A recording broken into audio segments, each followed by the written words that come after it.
I would sooner drink poison than kiss that pig again. That is exactly what I heard my future son-in-law, Watson, say to his best man just 3 hours before the rehearsal dinner was set to begin. They laughed, a crude rattling sound that echoed off the bathroom tiles, treating his revulsion for my daughter like the punchline of a cheap joke. My daughter, Maureen, had no idea she was about to pledge her life to a monster. I stood frozen in the stall, my hand hovering over the latch, listening as my entire world began to tilt on its axis. If you are listening to this, I need you to take a moment. Hit that like button, subscribe to the channel, and tell me in the comments right now, what city or country are you watching from? I want to know who is standing with me today. This is my story of absolute dismantling. It was a humid Friday in mid-August, and the Spanish moss hung heavy from the oaks surrounding the colonial estate in Savannah, Georgia. Savannah, Georgia. I was fixing my collar in the restroom mirror, preparing to host the biggest night of Maureen's life. Everything looked pristine on the outside, but behind a bathroom stall door, I was about to learn that we were standing on a trap door. I adjusted my cufflinks, trying to regulate my breathing. The venue was spectacular. Mahogany tables, imported orchids, and a view of the marsh that cost a fortune. It was exactly what Maureen had dreamed of since she was a little girl playing pretend weddings in our backyard. I had raised her on my own after my wife, Eleanor, passed away from a sudden aneurysm 17 years ago. It had just been the two of us against the world. I built Smith & Co. Logistics from a single van into a regional shipping empire for her. Every truck on the road, every warehouse on the dock was secured for her future. Watson knew that. He had spent the last 18 months playing the role of the humble, aspiring entrepreneur. He was charming, deferential, and always eager to listen to my war stories about the industry. He made Maureen feel seen. She was 31, brilliant with numbers but shy with people, and she bloomed under his attention. I thought I had finally found someone worthy of protecting her when I was gone. I was a fool. I had stepped away from the appetizers to wash my hands when the voices drifted in. The restroom was empty, or so they thought. I recognized Watson's baritone immediately. It was the same voice that had toasted me at Thanksgiving, now dripping with venom. "Once the ink is dry on the marriage license, I'm in," Watson said. "The old man's trust fund unlocks at marriage. We are talking access to the liquid capital and a seat on the board." His friend snickered. "And Maureen? She doesn't have a clue?" Watson sighed, the sound of a man bored with his chore. "She eats up anything I feed her. She is so starved for a compliment, she doesn't even question it. But God, the act is exhausting. I'd sooner drink poison than kiss that pig again. But I just have to hold my breath for 6 more months. Then we liquidate the assets, I file for divorce, and I walk away with half the shipping empire." My heart hammered against my ribs like a trapped bird. The room spun. He called my daughter a pig, my beautiful, kind, brilliant Maureen, who had spent the last week fretting over whether Watson would like his groom's cake. He was not just marrying her, he was hunting her. He was planning to strip mine my life's work and leave my daughter emotionally bankrupt. I wanted to kick open the stall door and smash his face into the porcelain sink.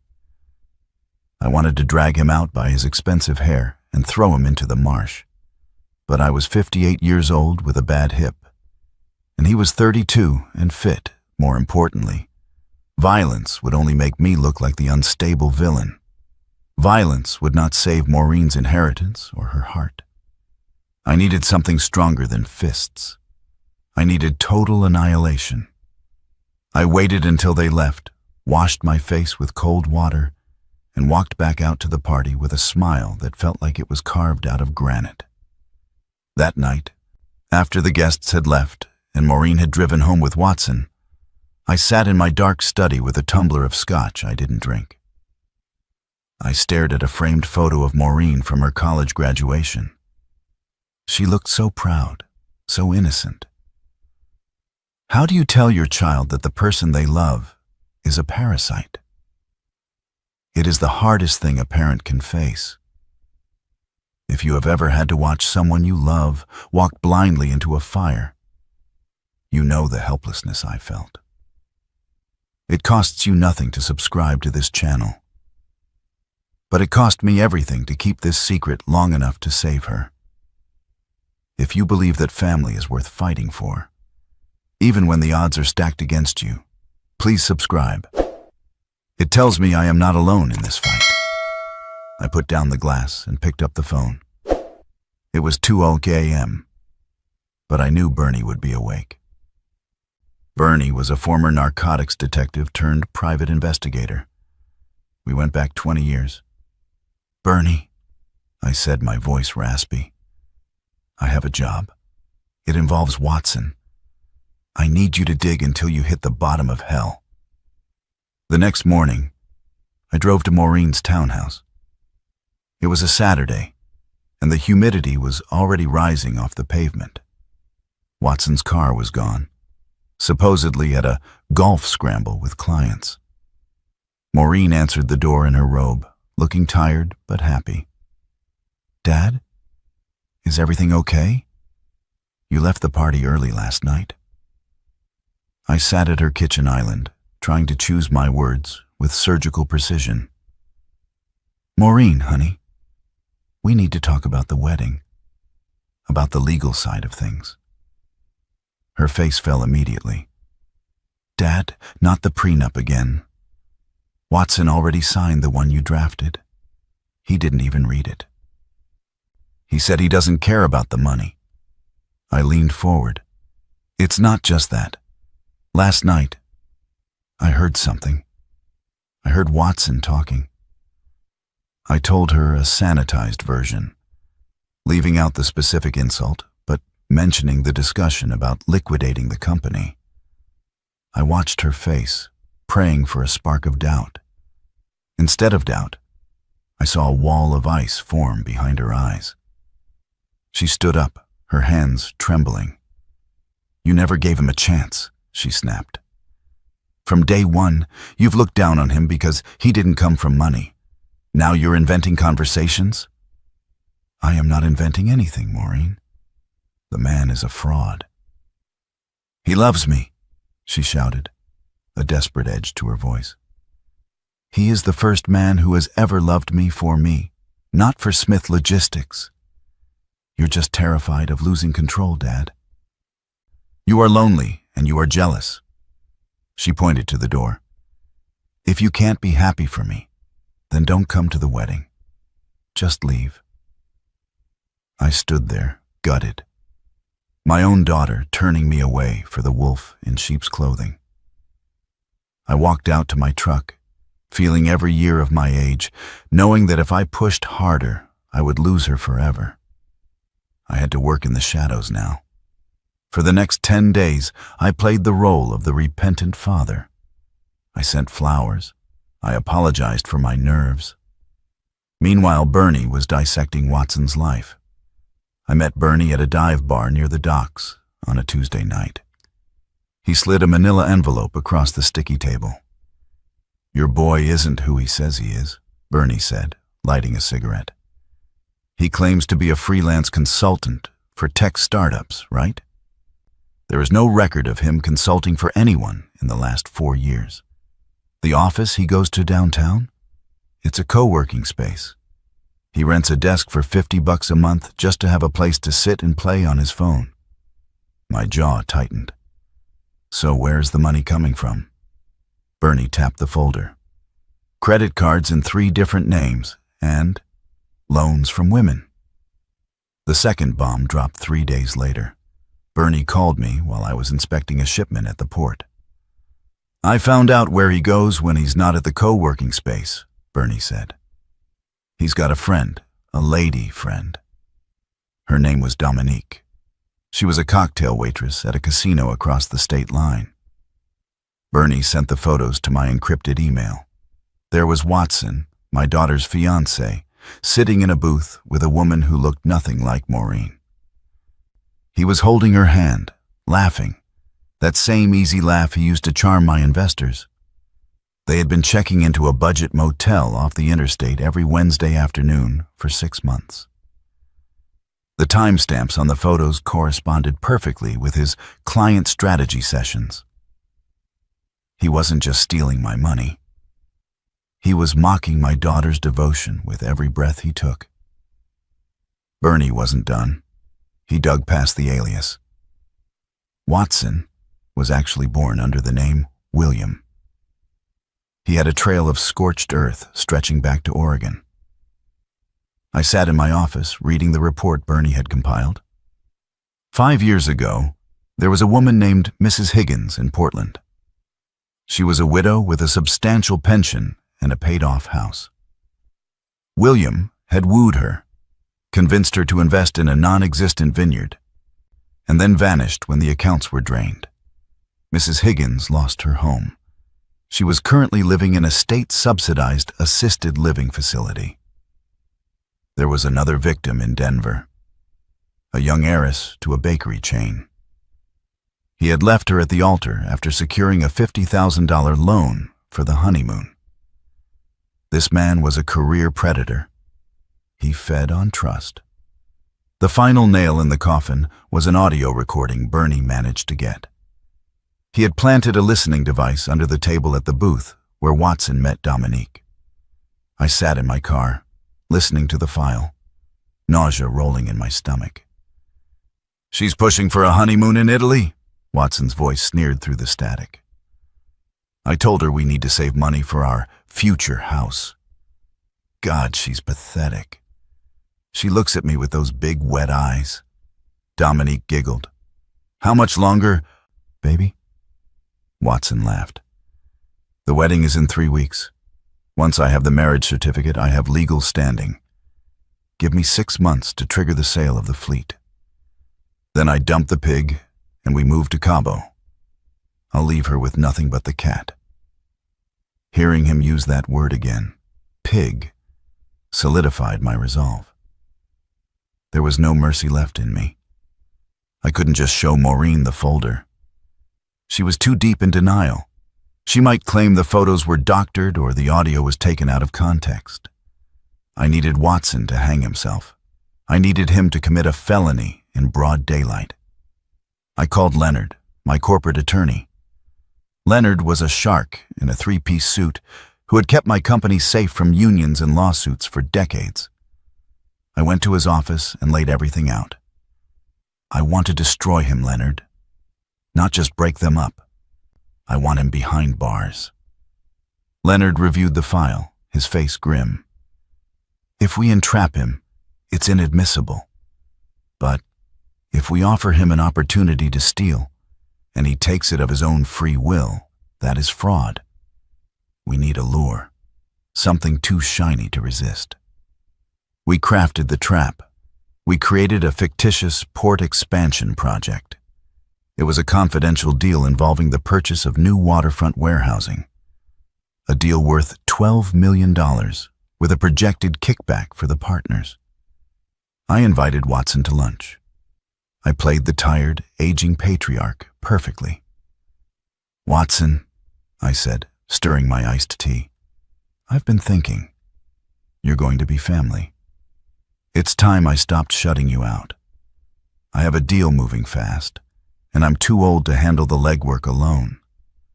I need a partner I can trust." I saw the greed flare in his eyes, like a match strike. He sat up straighter. "Of course, Smith. Anything for the family. What's the play?" "I'm buying out a competitor's storage facility," I lied smoothly. "But I need to move the funds quietly so the union doesn't get wind of it until it's done. I need someone to act as the signatory for the holding company. You'd effectively control the asset for 48 hours. I watched him do the math. Controlling the asset meant he could leverage it, borrow against it, or try to reroute the title. It was the keys to the kingdom. "I can do that," Watson said, his voice trembling with excitement. "I can handle the paperwork." "Good," I said. "Meet me and Leonard at the warehouse on Thursday. Bring your ID. We sign everything then." He practically floated out of the restaurant. He thought he had won the lottery. Thursday came. The warehouse was cavernous and echoed with the sounds of forklifts in the distance.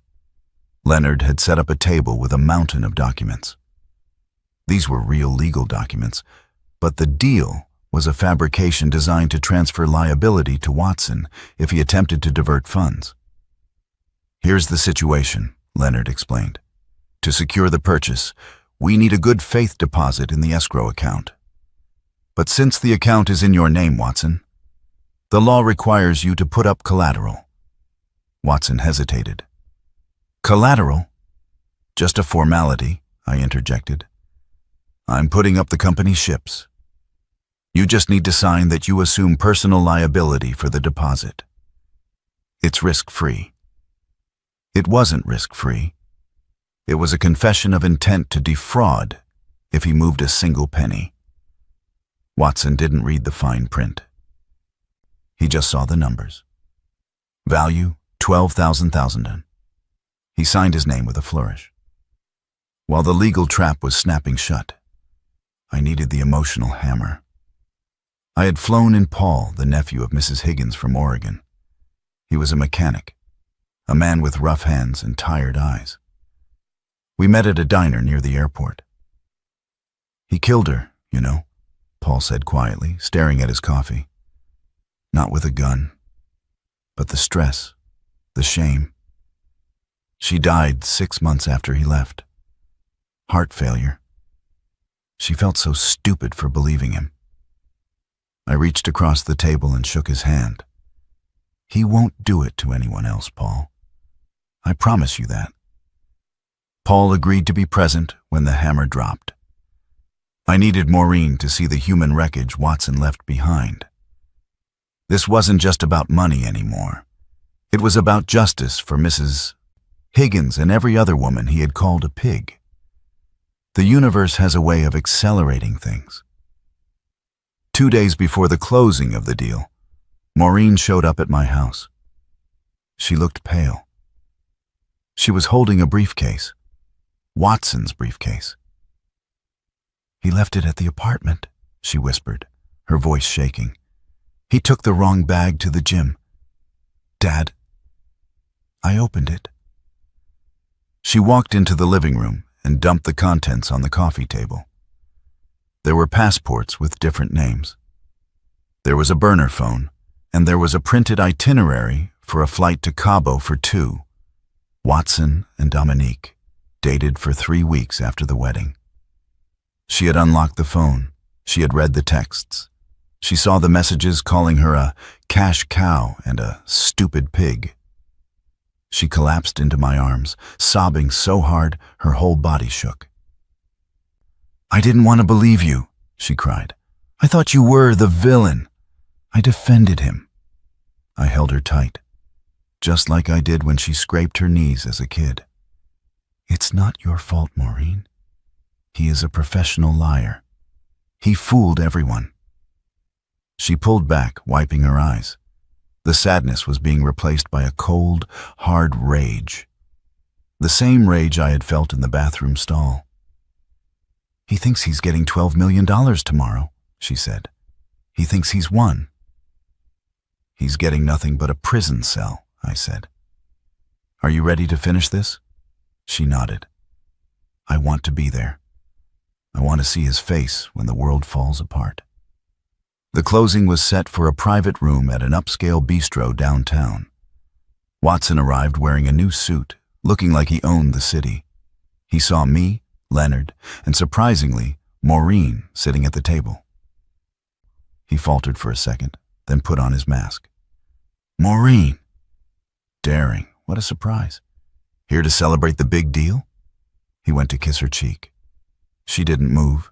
She didn't flinch. She just stared at him with dead eyes. "Sit down, Watson," I said. Or should I say, William. The color drained from his face instantly. Leonard placed a folder on the table. We know about Mrs. Higgins, we know about the bakery in Denver, and we know about Dominique. Watson stood up to run, but the door opened. Two plainclothes detectives stepped in, followed by Paul. William Snyder, the detective said. You are under arrest for grand larceny, wire fraud, and identity theft. As they cuffed him, Watson looked at Maureen. Baby, please, they're lying. You know me. Maureen stood up, picked up his glass of water, and calmly poured it onto his lap. I know you, she said, her voice steady. I know you're a pig. They dragged him out, screaming. The trial was swift. With the mountain of evidence, the testimony from Paul, and the paper trail Leonard created, he pled out to 15 years. Maureen didn't crumble. She took over the logistics operations with a ferocity I had never seen before. We sat on the dock one evening, months later, watching the ships come in. She was healing. We were safe. This brings us to the end. It is easy to turn a blind eye when the truth is painful. It is easy to let a predator win because fighting back is too hard. But if you walk away from this story with one thing, let it be this. Protect your people, even when they hate you for it, even when it breaks your heart. If this story moved you, if you believe in justice, please subscribe. It is a small gesture, but it means the world to us. Stay safe and watch your back.